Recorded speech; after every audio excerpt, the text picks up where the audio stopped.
규제 자유특구 4차에 선정된 지역 모두 축하드립니다. 안녕하세요. 규제를 싫어하는 남자 김태민. 안녕하세요. 자유를 사랑하는 여자 정혜진입니다. 지난 11월 13일 세계 최초 지역 단위 규제 샌드박스인 대한민국 규제 자유특구의 4차 신규 지정 발표가 있었습니다. 그동안 1차, 2차, 3차에 거쳐서요. 총 21개의 규제 자유특구가 지정이 되고요. 2개의 실증 사업이 추가됐었는데요. 이번에 4차에서는 총 3개의 신규 특구와 1개의 실증 사업 추가가 지정됐습니다. 이 3차에 이어 4차 특구에 대해서도 정혜진 씨와 제가 속속들이 설명을 해드릴 텐데요.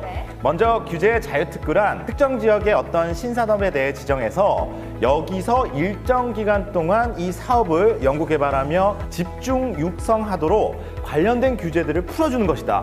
와, 이 부분은 지난 3차 때 저희가 이미 알려드렸죠. 근데도 영상을 보신 분들께서 이 규제 자유특구를 지역 단위 규제 샌드박스라고 했는데 그러면 이 규제 샌드박스가 뭔가요? 라고 물어보시더라고요. 규제 샌드박스는요, 2016년 영국에서 금융과 IT가 융합된 산업인 핀테크를 위해 처음 도입한 제도인데요. 일단 놀이터가 있어요. 이렇게 푹신하게 모래를 깔아주잖아요. 그러면 아이들이 넘어져도 심하게 다치지가 않죠. 맞죠. 정확해요. 그러니까 이 큰 상처나 트라우마 없이 계속해서 즐겁게 놀 수 있고요. 이해력 좋아요. 바로 그것처럼 신산업, 신기술의 연구자, 개발자들이 규제에서 자유로워지면 좀 더 적극적으로 또 실패를 두려워하지 않고 연구 개발해서 더 빨리 발전하고 좋은 성과를 얻을 수 있다는 관점에서 규제 샌드박스라고 이름을 지었다고 합니다. 규제에 얽매이지 않고요. 마음껏 연구 개발하는 거예요. 그러면서 재능을 펼치는 거죠. 이 규제에다가 모래를 깔아준 거죠. 허용 범위를 넓혀준 거예요. 쉽죠? 이렇게 이제 규제 샌드박스를 기업이 아닌 지역에 적용을 시킨 게 바로 규제 자유특구고요. 똑똑하죠. 그러면 이제 여러분들은 궁금증이 모두 좀 풀리셨나요? 예, 이러한 규제 자유특구 이번 4차에서는요 한국판 뉴딜을 이끌어 나갈 디지털 분야와 그린 분야의 특구가 상정이 됐습니다. 일자리 창출과 미래 성장 동력의 확보를 위한 디지털 산업에 투자를 하는 디지털 뉴딜 분야에는요 5G 활용 차세대 스마트 공장을 내세운 경상남도와 자율주행 실증 추가를 요청한 세종특별자치시가 선정이 됐고요. 친환경 저탄소 등 그린 경제로의 전환을 가속화하기 위한 그린 뉴딜 분야에는 그린 에너지 ESS 발전을 담당할 광주광역시와 또 이산화탄소 자원화에 매진할 울산광역시가 선정이 됐습니다. 자, 그럼 이제부터 이 4차 규제 자유특구들에 대해서 좀 알아보도록 하겠습니다. 네.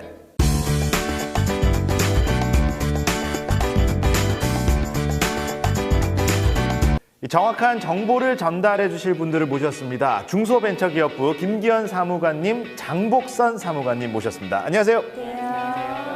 일단 먼저 4차 특구에 대해서 알아보기 전에 제가 질문드릴 게 하나 있습니다. 이제 규제 자유특구가 정확하게 이제 도입이 된 지 1년 6개월 정도가 지났잖아요. 그동안의 성과는 좀 어떤가요? 특구마다 조금씩 다른데 평균적으로 특구 내 지역 일자리가 16% 정도 늘어났고 3,169억 원의 투자 유치, 552억 원의 벤처캐피탈 투자, 109개사의 기업 유치 등 짧은 기간 동안 큰 성과를 이뤘습니다. 현재 수도권을 제외하고 14개 시도 모두에서 이제 국제 자유 특구가 선정이 됐는데 그중에서 가장 돋보이는 결과를 보여주는 곳이 있나요? 네, 경북 배터리 리사이클링 특구입니다. 올해 1월에 GS건설이 특구 내 배터리 재활용 공장 설립에 1,000억 원을 투자하는 등 대기업과 중소기업의 상생 협력 모델을 선보인 바 있습니다. 이 모든 관계자 여러분들 더욱 힘내시고요. 이번 4차 특구 지정으로 더 많은 일자리와 투자 유치가 이뤄지길 기원하겠습니다. 이번 4차 지정을 위해서요 무려 11개 지자체에서 의료 서비스 그리고 신재생 에너지, 모빌리티 등 다양한 신기술 분야에 걸쳐서 18개 특구 사업이 신청이 들어왔다고 하는데 어떤 부분들을 기준으로 심사를 하시나요? 사업성과 성장 가능성, 기술성은 물론이고요. 지역 여건 활용 및 지역 경제, 국가 경제에 기여도, 재원 확보 방안 및 투자 유치의 가능성 등을 살펴보고요. 나아가 국민의 생명과 안전, 환경과 개인정보 보호가 가능한지까지 꼼꼼하게 살펴봤습니다. 또 안건들은 사전 검토 과정에서 지역 인프라와의 연관성, 또 혁신성과 성장 가능성, 핵심적 규제 샌드박스 등이 주로 검토되었다. 그리고 두 분이 앞서 말씀하셨듯이 한국판 이들의 그 핵심인 디지털 분야와 그린 분야에 좀 더 집중을 해봤습니다. 그러면 이 공정하고 세심한 심사를 통과해서 4차에 신규 지정된 그리고 또 사업을 추가한 4개의 규제 자유 특구들은 과연 어떤 사업을 계획하고 있는지 두 분과 함께 자세하게 이야기 나눠보도록 하겠습니다.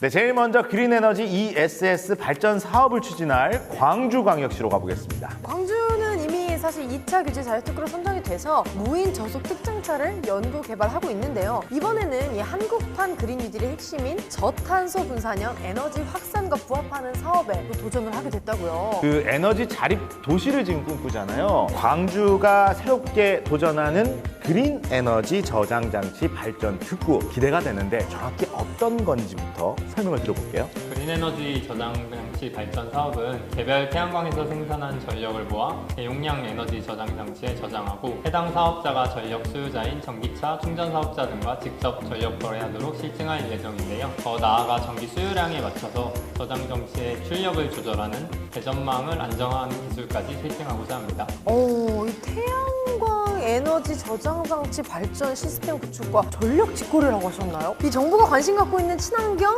그린 모빌리티 과제를 선제적으로 실증할 수 있는 이 좋은 아이디어가 될 것 같은데요. 그 실증을 위해서 어떤 특례들이 적용될 수 있을까요? 그동안 에너지 저장 장치 설치자가 발전 사업자로서 허가받기 위한 기준이 없었는데요. 이번에 개별 태양광 발전을 직접 하기 위한 에너지 저장 장치를 설치한 사람이 발전 사업자 지위를 취득할 수 있도록 규제 특례를 허용을 했고요. 또 전기 판매 사업자, 즉 한전 중심으로 이루어졌던 전력 거래를 에너지 저장 장치 발전 사업자가 개별 태양광 사업자와 같은 전력 공급자, 그리고 전기차 충전 사업자와 같은 전력 수요자와 직접 거래할 수 있도록 허용해 주었습니다. 저탄소 친환경을 위한 전기차 보급이 증가할 것 같아요. 맞아요.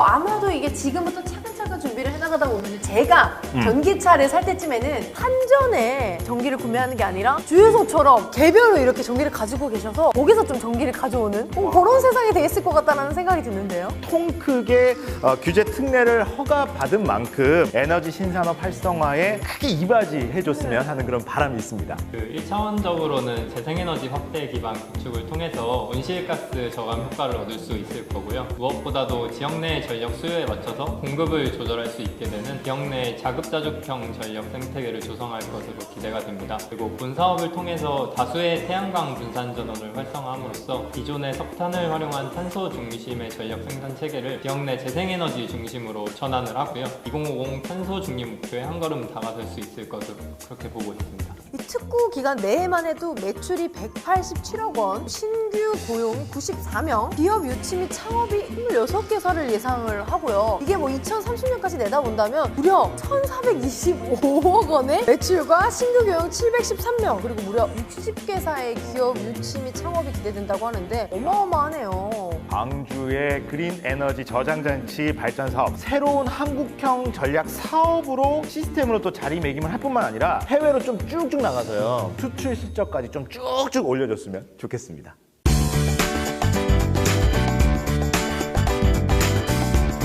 네, 이번에는 온실가스 감축 및 이산화탄소를 활용한 신산업 생태계 조성을 꿈꾸는 울산광역시로 가보겠습니다. 울산은 부지런합니다. 2차 수소그린 모빌리티 그리고 3차 개념 서비스 산업으로 규제자유 특구로 지정이 됐었어요. 근데 또 언제 이렇게 새로운 사업을 준비를 하셨는지 대단합니다, 울산은. 정확하게 어떻게 신산업을 육성하려는 건지 울산의 이산화탄소 자원화 사업 정확한 설명을 좀 부탁드릴게요. 정복선 사무관님. 네, 이산화탄소 자원화는 지구온난화에 따른 기후변화 대응을 위해서 탄소 의존 경제에서 탄소 중립 사회로 나아가기 위한 그린 뉴딜 국가 프로젝트에 힘을 실어줄 사업입니다. 폐기물 소각장이나 하수 처리 시설에서 배출되는 이산화탄소를 포집을 해서 생성한 탄산칼슘을 건설이나 화학 소재로 제품화해서 항만이나 모델하우스 등 현장에 적용하는 것을 실증하고자 하는 것인데요. 쉽게 말하면 배기 대기가스에 포함된 이산화탄소를 경제적 가치를 가진 자원으로 재활용하는 것이죠. 탄산칼슘을 건설 및 화학 소재로 제품화한다고 하셨는데 예. 저는 잘 떠오르지가 않아요. 뭐 어떤 것들이 있을까요? 그렇죠. 대부분 그게 무슨 말이지 하실 텐데요. 건설 쪽을 보자면 도로 포장형 콘크리트, 인공골재, 경량 블럭, 그리고 천장재 등이 있고요. 화학 분야에서는 특수재지나 방진고무, 합성수지, 그리고 이산화 티타늄 복합재 등을 만들 때 사용할 수 있습니다. 세계적으로 온실가스를 감축하자고 이제 이야기를 하고 있고 현실화되고 있는 시점이거든요. 꼭 필요한 사업 같은데 중요한 거 규제 특례가 어떤 것이 필요할까요? 현재는 이산화탄소 전환 탄산화물, 즉 탄산칼슘은 폐기물로 지정되어 있기 때문에 폐기물 재활용업자로 허가받은 사람만이 재활용이 가능한데 이 부분을 폐기물의 수집, 운반, 보관 기준 등을 준수하면 폐기물 재활용업자가 아닌 사업자도 탄산칼슘을 활용할 수 있게 되었습니다. 앞서 말씀해주신 탄산칼슘을 활용한 제품들로 원가 절감이 가능해지니까요. 시장 경쟁력이 확보가 될 것 같다라는 생각이 드는데 이것 말고도 또 어떤 효과를 기대할 수 있을까요? 철강, 석유화학 등 이산화탄소를 다량 배출하는 연관 산업으로 확대를 해서 이산화탄소 포집을 위한 새로운 플란트 시장 형성이 될 것으로 보이고요. 일본 수입 의존도가 높았던 순도가 높은 탄산칼슘의 수입 대체 효과도 기대됩니다. 자, 그런데 울산이 이미 2개의 특구 사업이 진행 중이에요. 그런데 울산을 또 지정해야 되는 이유가 있나요? 울산은 아시다시피 국내 탄소 배출량 1위 도시입니다. 특히 화학공장, 정유공장 등 이산화탄소 배출 규제 대상 기업이 다수 분포해 있어서 탄소 자원화 테스트 베이스로도 최적지라고 생각합니다. 울산은 자체적으로요. 울산시 온실가스 감축 로드맵을 추진 중이라고 하더라고요. 이와 연계를 해서 저탄소 도시로의 전환에 기여하기를 바라보도록 하겠습니다.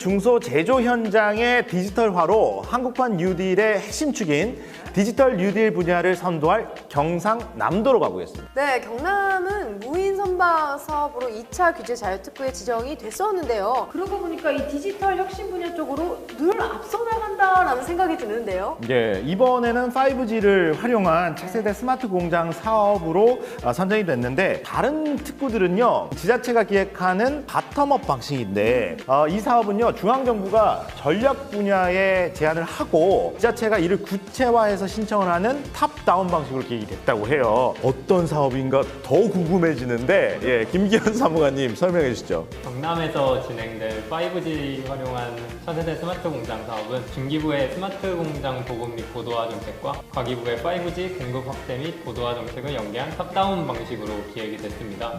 비면허 주파수 대역을 사용하는 5G NI와 와이파이 6E 기술을 스마트 공장에 도입해서 생산성 증가 및 품질 수준 개선 등 스마트 공장 고도화에 기여하고 5G 관련 신서비스 시장을 선도하며 중소통신사의 사업기회 확대에도 큰 기여를 하겠다는 목표로 진행됩니다. 5G 하니까 이거를 활용하면 도대체 얼마나 스마트한 공장이 나올 수 있을지 너무 궁금한데요. 일단은 제조 현장을 3D로 구축을 해서 가상의 시뮬레이션을 통해 부품 제조 공정의 최적화 방안을 도출하고 활용을 할 수 있고요. 그리고 고화질 영상이나 이미지를 분석을 해서 불량 검사도 할 수 있게 됩니다.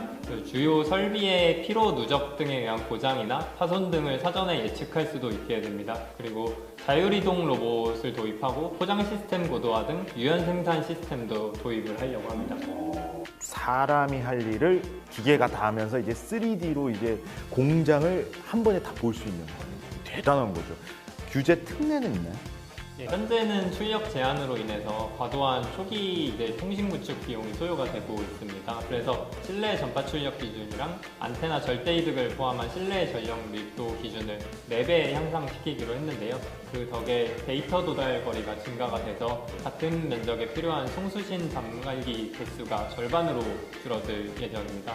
또한 전파 홍간섭 가능성을 경감시키기 위해 통신시 채널폭을 80MHz 이상 사용을 해야 되는데요. 이 역시 국립전파연구원의 협조하에 필드 테스트를 거쳐서 일정 규모 이상의 채널폭을 사용할 수 있게 할 예정입니다.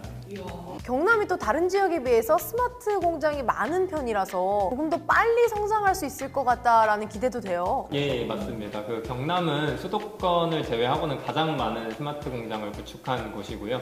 중소기업의 생산성 향상 및 불량률 감소를 통해서 매출도 증가할 것이고 특히 창원국가산업단지 내 다품종 소량 생산이 필요한 많은 자동차 부품 회사들이 있습니다. 그래서 지역 경제 활성화 효과가 기대가 되고 조선업 등 여타 산업이나 산단으로 확산 효과도 클 것으로 보고 있습니다. 여기서 하나 더 궁금한 거. 5G NRU와 와이파이 6E 기술은 좀 언제쯤 안정화가 될까요? 와이파이 6E 기술의 경우에는 21년 이제 내년에 상반기에 실증을 위한 장비 테스트를 완료를 할 거고요. 하반기에는 이제 본격 실증을 착수할 수 있도록 할 예정입니다. 또한 5G NRU 기술은 세계 최초로 진행되는 기술입니다. 내년에는 이제 실증을 위한 인프라 등 구축을 하고 22년부터 본격 실증 착수할 수 있도록 진행될 예정입니다. 네, 모쪼록 잘 진행이 돼서 네. 더욱 스마트한 대한민국에 힘을 실어주시길 바라겠습니다. 예, 우리도 스마트해져야 돼요. 똑똑하게. 또 하나하나 꼼꼼하게 설명해주신 김기현 사무관님, 장복순 사무관님 감사합니다. 네, 감사합니다. 고맙습니다. 가치의 가치를 보여주는 대한민국 규제 자유특구. 네, 지역으로의 투자와 양질의 일자리를 창출해서요. 혁신 성장과 지역 균형 발전을 동시에 이루겠다는 이 취지를 넘어서 전 국민을 위한 양질의 신기술, 서비스 상용화를 꿈꾸고 있습니다. 특구 사업이 늘어나고 활성화됨에 따라 그에 발맞춰서 지자체와 정부 부처는 실증 특례별 안전성 검증 기간을 지정하고 분기별 실무회의를 추진하는 등 신서비스 제품의 안전성 입증에 집중해서 여러분의 동반자로서 역할을 다하고 있습니다. 더 편리하고 행복한 세상을 위해서 재능을 마음껏 펼치고 세상을 이롭게 하라고 지역 전체를 혁신 성장의 놀이터로 만들어주는 규제 자유 특구. 이 놀이터가 포인트예요. 네. 예, 기억하십시오. 더 많은 여러분의 꿈을 기다립니다. 신산업, 신기술을 향해 또 더 나은 대한민국을 위해 지금 도전하십시오. 자, 지금까지 김태민 저는 정혜진이었습니다. 여러분 자유로운 하루 보내세요. 감사합니다. 감사합니다.